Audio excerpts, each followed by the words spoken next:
ఈరోజు mega parents teachers meeting అనేది ఒక పండుగ వాతావరణంలో కనపడతా ఉంది.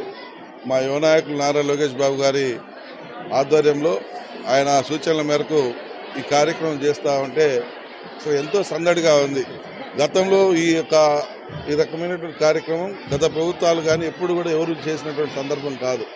కానీ ఈరోజు మా యువ నాయకుడు లోకేష్ బాబు గారు తీసుకున్నటువంటి స్ఫూర్తితో తీసుకున్నటువంటి ఆలోచనతో ఈరోజు ఈ కార్యక్రమం జరుగుతూ ఉందంటే ఒక పండుగ వాతావరణం కనబడతా ఉంది.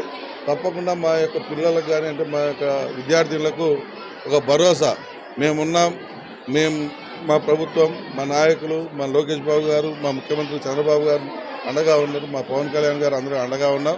ధైర్యంగా ఉండండి, మీకు ఏ కష్టం వచ్చినా మేమున్నాం. మీ చదువుల విషయంలో మీరు ఒక గుర్రం పరిగెత్తిన విధంగా మీరు కూడా చదువుకొని ఈ యొక్క రాష్ట్రానికి మంచి భవిష్యత్తు వచ్చే విధంగా మీ యొక్క జీవితాలకు మంచి వెలుగు వచ్చే విధంగా ఉండాలని చెప్పి పిల్లలందరినీ కూడా మేము ఒక దిశానిర్దేశంగా చెప్పడం జరిగింది. అయితే పిల్లలందరూ ఎంతో యాక్టివ్గా ఉన్నారు. ఈ వెనుకబడ్డ ప్రాంతంలో ఇంతమంది స్కూల్స్ పట్ల చదువు పట్ల మక్కువ చూపిస్తూ హాస్టల్స్లో ఉండి చదువుకునేదానికి ముందుకు రావడం అనేది ఒక రకంగా చెప్పాలంటే మా ప్రాంతంలో గర్వంగా ఉంది. ఇంత వెనుకబడ్డ ప్రాంతంలో కూడా చదువు పట్ల ఇంత మక్కువ, ఇంత ప్రేమాభిమానాలు వచ్చే విధంగా చేసినటువంటి ఉపాధ్యాయులను మాత్రం ఈ సందర్భంగా హ్యాట్స్ ఆఫ్ చెప్ప తప్పదు. వారిని ప్రత్యేకంగా అభినందిస్తా ఉన్నాను.